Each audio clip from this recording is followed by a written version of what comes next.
Bismillahirrahmanirrahim. Assalamualaikum warahmatullahi wabarakatuh.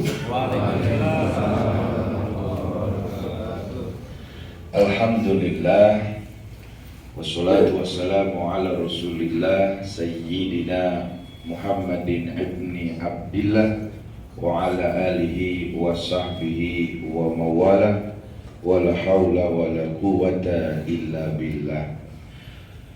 Asyhadu an la ilaha illallah wahdahu la syarika lah wa asyhadu anna Muhammadan abduhu wa rasuluhu la nabiyya ba'dah. Allahumma salli wa sallim wa barik ala sayyidina wa habibina wa syafi'ina wa qurrati a'yunina wa uswatina wa maulana Muhammadin. Allahumma salli ala Muhammad wa ala ali Muhammad. Ya Nabi salam alaika, ya Rasul salam alaika, ya Habib salam alaika, salawatullah alaika. A'udhu billahi minasyaitanir rajim. Bismillahirrahmanirrahim. Qul in kuntum tuhibbunallaha fattabi'uni yuhibbukumullah fayaghfir lakum dhunubakum wallahu ghafurur rahim.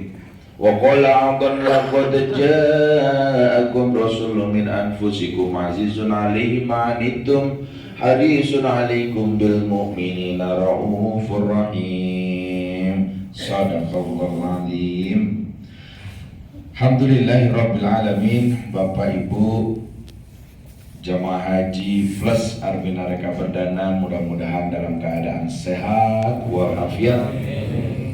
Kemudian para guru, para kiai, para ustadz, alim ulama, dan semua Bapak Ibu insyaallah selalu dalam kesehatan, dalam lindungan dan rahmatnya Allah Subhanahu wa ta'ala. Detik-detik perjalanan menuju Mina menyisakan hari ini. Hari ini hari terakhir kita di rumah transit ini, hotel transit, sebelum besok kita berangkat menuju ke Mina. Labbaik Allahumma labbaik, labbaik la syarika laka labbaik, innal hamda wa ni'mata laka wal mulk la syarika lak. Alhamdulillah. Puji syukur kehadirat Allah Subhanahu wa ta'ala. Bapak Ibu, nikmat yang tiada tara. Hari ini di belahan dunia lain saudara-saudara kita sedang berjuang. Ada yang berjuang dengan sakaratul mautnya detik ini.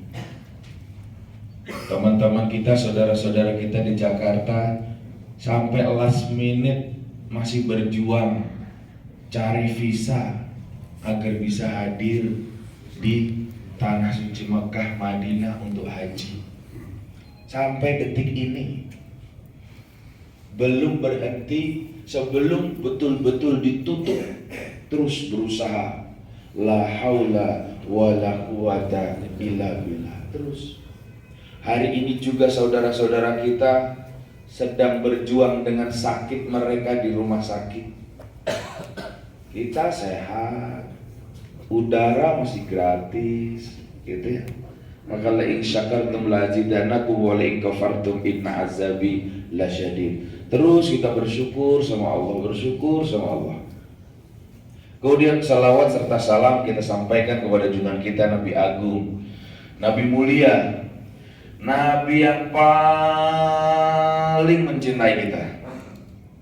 Tidak ada Nabi yang lebih mencintai umatnya daripada Rasulullah Muhammad SAW mencintai kita. Tidak ada Nabi yang lebih menyayangi kita kecuali Rasulullah menyayangi kita. Beliau setiap malam bangun mengangkat kedua tangannya, ya Allah, selamatkan umatku, bahagiakan umatku, lindungi umatku, pertemukan nanti aku dengan umatku, umatnya, dan terus umatnya. Bahkan beliau lebih mencintai umatnya daripada mencintai diri beliau sendiri. Itulah Nabi kita, Bapak dan Ibu, Rasulullah Muhammad sallallahu alaihi wa alihi wasallam. Maka saya punya 6 buku. Buku ketiga, keempat, kelima, keenam, semuanya berbicara tentang keagungan Rasulullah Muhammad Sallallahu Alaihi Wasallam. Selama saya menjadi pembimbing umroh haji Arvinareka, saya tuangkan dalam sebuah buku yang berjudul Cinta Sejati dari Tanah Suci. Karena kita menemukan cinta cuma di sini, Pak. Cinta yang tidak ada selingkuh, cinta yang bukan main-main, cintanya Allah dan Rasulullah Muhammad SAW. Itu Nabi kita, Nabi yang paling memikirkan kita. Maka ketika kita berada di kota Makkah dan kota Madinah, hati adem. Yang di Indonesianya pelitnya, na'udzubillah min zalik, di Makkah Madinah jadi dermawan. Kenapa? Karena kita berada dekat dengan manusia yang paling suka berderma. Di Indonesia juteknya ngelihat orang pengennya ngajak perang. Tapi begitu di sini murah senyum, gitu. Di Indonesia bangun subuh, ya Allah Pak Ustadz, susah. Sekarang jam 12:30 sudah bangun. Giliran mau subuh ketiduran lagi. Gitu. Di sini ibadahnya luar biasa. Mudah-mudahan bertahan sampai di Indonesia. Amin ya rabbal alamin. Itu Bapak dan Ibu. Nah, hari ini sebetulnya bukan jatahnya Fauzi Ihsan, tapi jatahnya Ustadz Amirullah. Tapi beliau mungkin kita doakan hari ini perjalanan menuju ke Mekah. Amin. Itu tadi masih berjuang hingga detik ini. Belum berhenti Pak Ustaz. Belum. Sebelum saya turun, saya telepon, masih terus berjuang sampai close, sampai titik darah penghabisan. Saya jawab, Allahu Akbar. Siap Ustaz. Dia istirahat dulu. Ya udah, saya mau subuh dulu. Ustaz Amir lagi makan nasi uduk di hotel. Gitu. Jadi jatahnya Ustaz Amirullah. Tapi karena beliau tidak hadir, daripada sepi, ya udahlah, saya pegang mikrofon lagi. Jatah saya nanti habis maghrib. Sekalian doa menuju ke Mina, doa menuju Arafah, doa menuju Jamarat, dan doa perjalanan haji kita. Insya Allah nanti pada maghrib. Gitu ya. Bapak Ibu sekalian rahmati Allah, ada 2 hal setelah sepeninggal baginda Nabi Muhammad SAW, ketika ada yang ingin berangkat ke Baitullah, terutama haji, orang-orang kampung pada datang, orang-orang sekitar pada datang. Ngapain Pak Ustadz? Mereka menitipkan 2 hal kepada orang yang mau pergi ke Baitullah, yang mau menunaikan ibadah haji. Apa itu? Yang pertama, mereka menitipkan salam kepada baginda Nabi Muhammad SAW. Ini bedanya orang daerah Saudi Arabia, Yaman, berbeda dengan daerah dari Aceh sampai Irian Jaya, Jakarta apalagi. Yang kedua, apa titipannya? Mereka menitipkan doa husnul khatimah. Satu, doanya titip salam kepada baginda Rasulullah Muhammad SAW, wahai sahabatku. Yang kedua, doakan aku di sana agar aku husnul khatimah. Karena tidak ada manfaatnya amal kita banyak, kemudian kebaikan kita banyak, tapi mati kita ditutup dengan su'ul khatimah. Na'udzubillahi min zalik. Berharap banget ketika nanti kita husnul khatimah, maka ya Allah, cabut nyawa kami ini ketika kami sedang sholat tahajud. Ya Rabb, ambil nyawa kami ini pada saat baca Quran di rumah, pada saat kita sholat, kita ruku, sujud, diambil pelan-pelan sama malaikat Israel. Itu kematian yang kita harapkan, bukan kematian di tempat-tempat yang jelek. Begitu husnul khatimah, jutaan malaikat ya Allah datang, pelan-pelan diambil ruh-ruh orang mulia sampai di hadapan Allah, dikawal terus sampai di hadapan Allah Subhanahu wa Ta'ala. Itu di surga kumpul dengan istri, kumpul dengan suami, kumpul dengan anak-anak, dan berkumpul dengan baginda Nabi Muhammad SAW. Bapak Ibu sekalian, jamaah haji Armina Reka Perdana yang dirahmati Allah, saya tidak panjang lebar, hanya menyampaikan bahwa semua takdir yang diberikan kepada kita adalah baik. Ada satu kisah. Kita sarapan jam 6 kan ya Bapak Ibu ya? Jam 6, sekarang masih jam? Saya lupa bawa jam. Jam 5. Oh, jam 5 belum ada ya? Masya Allah. Pantas antara sadar dan tidak sadar, antara ngantuk dan tidak ngantuk. Itu. Dulu ada seorang bapak punya keluarga, istrinya sudah meninggal dunia. Anaknya satu laki-laki, dan ini orang gak punya apa-apa, tapi keistiqomahannya tinggi banget bapak-bapak. Keistiqomahannya tinggi, dan harta yang dipunyai juga gak banyak. Harta yang dipunyai cuma seekor kuda. Bahasa Jawanya jaran, bahasa Inggrisnya horse, bahasa Arabnya apa Ustaz? Bars. Bahasa Spanyolnya horse, kuda, jaran, warnanya putih. Ini nggak nyangka, tapi setelah selidik punya selidik, kuda ini unik, dan kuda ini kalau dihargai sangat mahal Pak. Taruhlah harga kuda pada saat itu harganya 1 juta. Ini pernah ditawar orang menjadi 25 bahkan 30 juta untuk satu kuda. Padahal harga normalnya cuma 1 juta. Begitu, cuma 1 juta. Nah, sehingga berita ini, si bapak ini terdengar sampai raja. Akhirnya raja mengirimkan pasukannya, tolong kuda ini kamu beli, bawa ke istana. Datanglah pasukan ke rumahnya bapak Fulan tadi, yang punya 1 anak. Kemudian datang, karena hidupnya di tengah padang pasir, begitu melihat ada kumpulan asap yang berasal dari padang pasir, semua orang kampung itu melihat ini pasti akan ada apa-apa.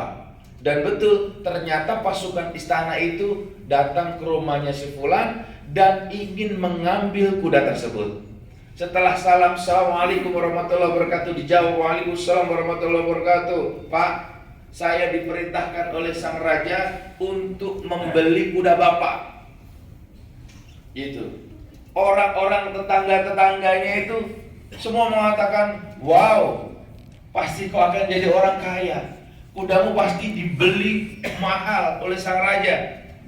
Tapi aneh, apa kata bapak itu? Maaf Pak, sampaikan kepada sang raja, kuda saya nggak saya jual. Pak, ini yang beli raja. Maaf Pak, kuda ini tidak saya jual. Sampaikan kepada raja, mohon maaf lahir dan batin. Orang-orang tetangganya yang ngeliatin dari tadi, mohon maaf, bahasa kasarnya, ini orang bego banget ya. Mau dibeli sang raja harganya 30 juta. Mohon maaf Pak, saya nggak jual kudanya.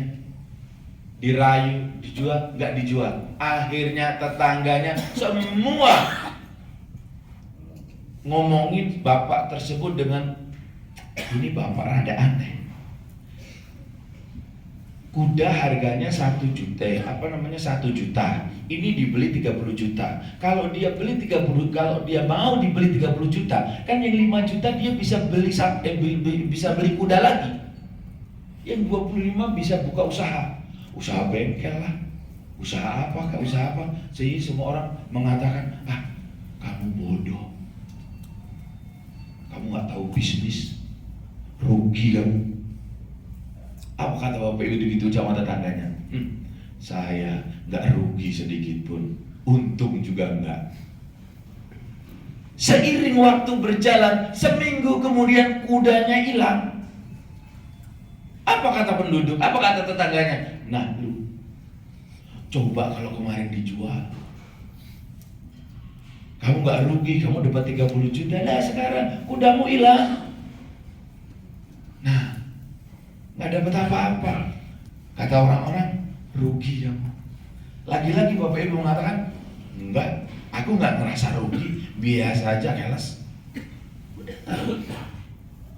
Singkat cerita Pak, singkat cerita, 2-3 minggu ada segerombolan kuda yang datang dari arah utara. Dia berlari dengan kencang, tuk tuk tuk tuk tuk tuk. Asap padang pasir mengepul ke udara. Orang-orang bengong, itu siapa? Siapa lagi yang datang? Apakah pasukan kerajaan kemarin? Ditunggu-tunggu di perbatasan, ternyata ada 30 kuda tanpa penumpang. Yang paling depan adalah kuda yang hilang tadi. Dia pulang ke rumah membawa 29 kuda dengan jenis yang sama tetapi masih liar. Tahu-tahu masuk ke kandangnya bapak tadi, dan orang-orang heran. Orang-orang datang ke rumah bapak tadi sambil mengatakan, kamu hebat, kamu hebat. Untung kudamu gak kamu jual, untung kudamu hilang. Coba kalau kudamu gak hilang, kamu gak dapat 30 kuda ini bro.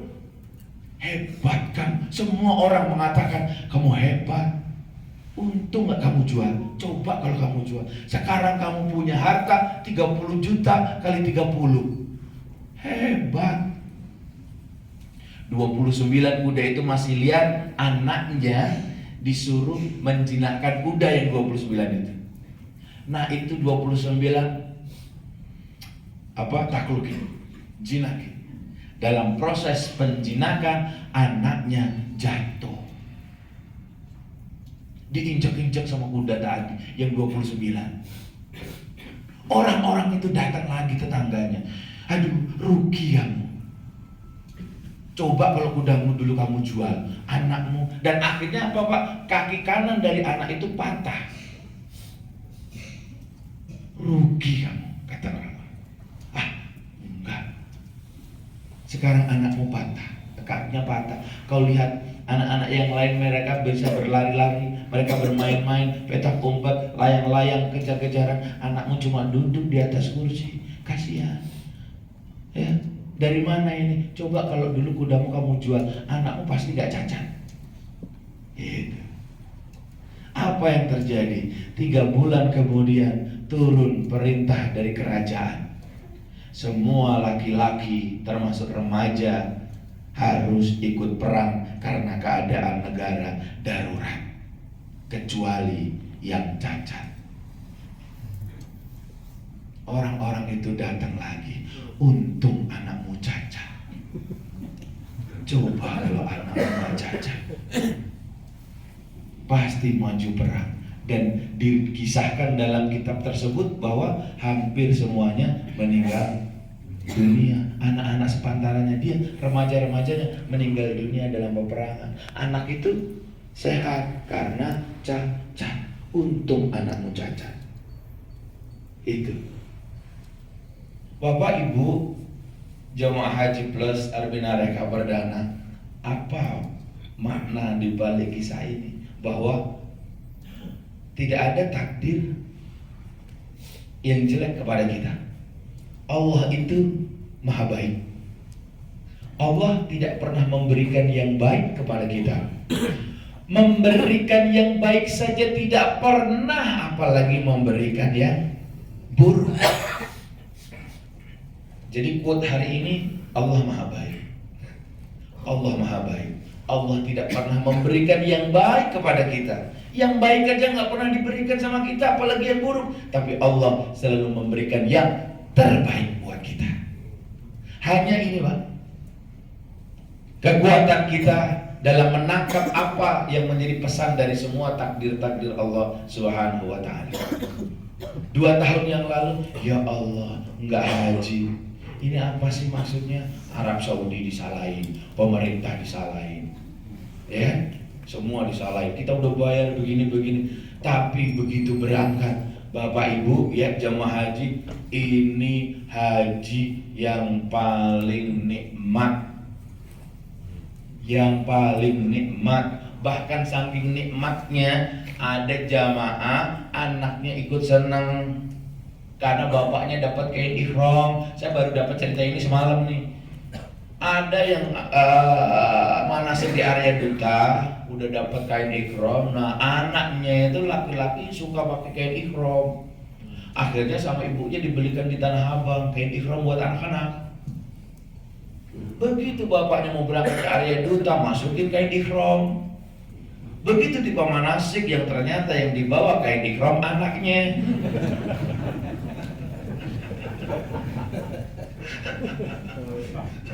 Ada kemarin bapak-bapak cerita, betul itu Anas lagi senangnya. Terus kain ihramnya berapa? Segini doang bos. Saking senangnya bapak dan ibu, ya Allah. Apa hikmah dibalik 2 tahun kita kemarin nggak berangkat? Sekarang Bapak Ibu yang merasakan. Kenapa Pak Ustadz bisa mengatakan ini haji yang paling enak? Iyalah dibandingkan, mohon maaf, bukan berarti membandingkan, enggak, maksud saya Bapak Ibu mendapatkan nikmatan yang sangat luar biasa. Itu. Mulai dari berangkat, manasik cepat, langsung nambah juga ternyata Allah kasih rezeki. Dan ini Masya Allah, rumah transit ini dekat banget dengan Mina, dengan Jamar. Besok kita di Maktab 115. Bapak-bapak, ibu-ibu kalau ditanya orang, mereka yang paham haji, ya, mereka yang sudah tahu ininya haji, kalau ditanya, Bapak Maktab berapa? Bapak jawab 115. Geleng-geleng lah ya. Kok bisa? Gitu. Baru tahu kan? 115. Satu pasar cuma 50% juga. Iya. Dan ini nggak antri, mudah-mudahan. Dulu Pak, itu toiletnya di situ. Paling minim itu antrinya di sini Pak. 10 orang itu udah pasti ngantri. Tapi jangan berpikir kemudian nanti kalau perut saya sakit bagaimana Pak Ustadz nanti? Nggak ada Pak, nggak ada. Kan semua orang di tenda Pak Ustadz keringatan bau, nggak ada bau Pak. Benar. Hebatnya Mina tuh kayak begitu. Mina itu berapapun orangnya nampung. Kenapa? Mina itu rahimnya bumi. Rahim ibu itu anak 1 muat, 2 muat, ada yang 11 kembar muat. Begitu juga Mina. Makanya orang heran, itu kenapa ya? Kok seberapapun banyaknya dia muat? Ya memang begitu, itu rahim kayak elastis gitu. Terus ada yang nanya lagi, Pak Ustadz, itu kerikilnya dibuang kemana Pak Ustadz? Itu hebat ya, lompat jumroh itu ulah wusta akobah, itu kerikilnya nggak penuh-penuh. Pak, di bawahnya itu truk Pak.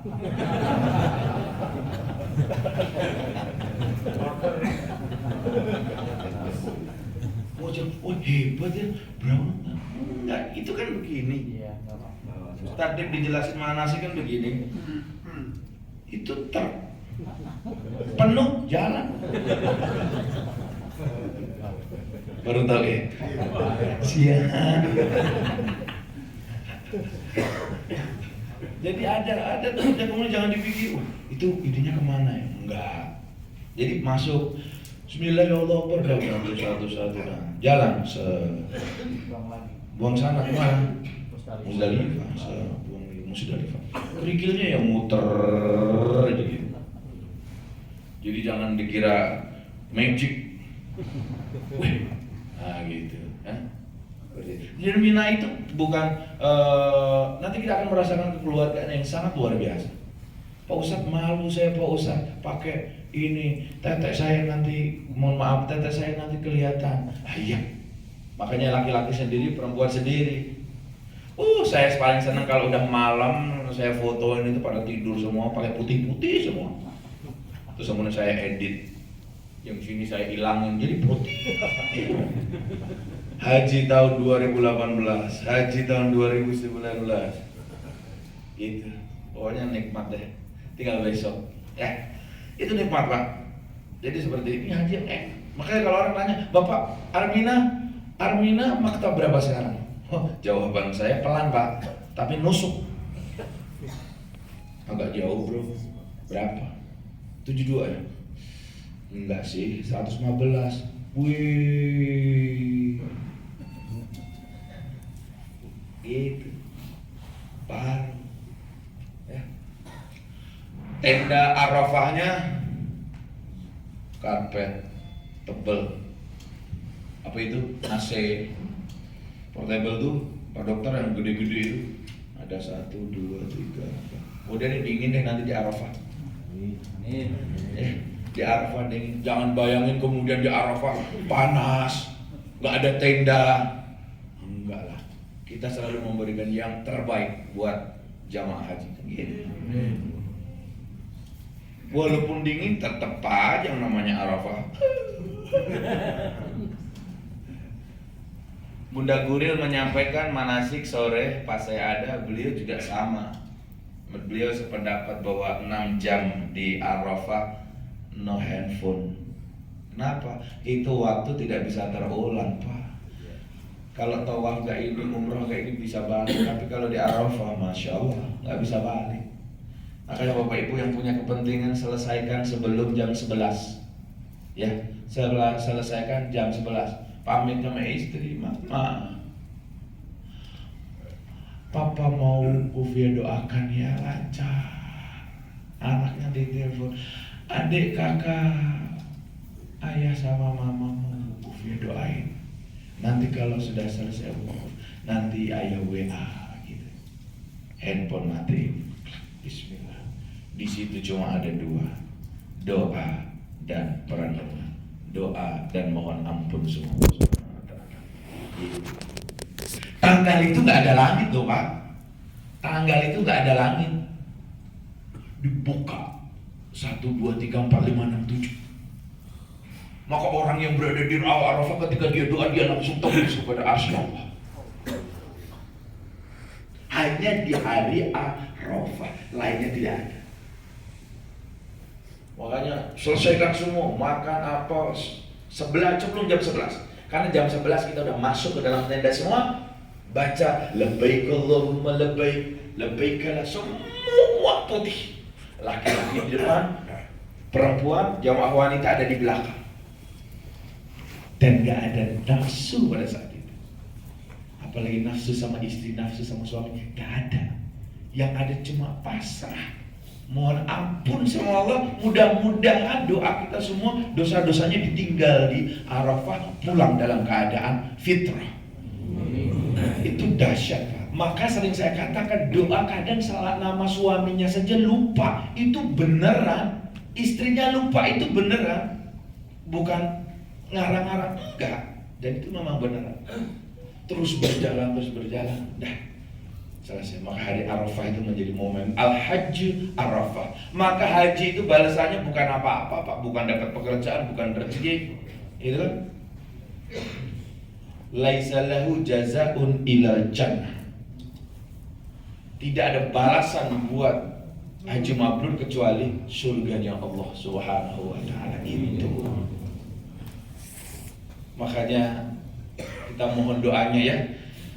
Ustadz Dip ini, Pak Kiai Dif Aryan Yusuf juga kondisinya belum stabil.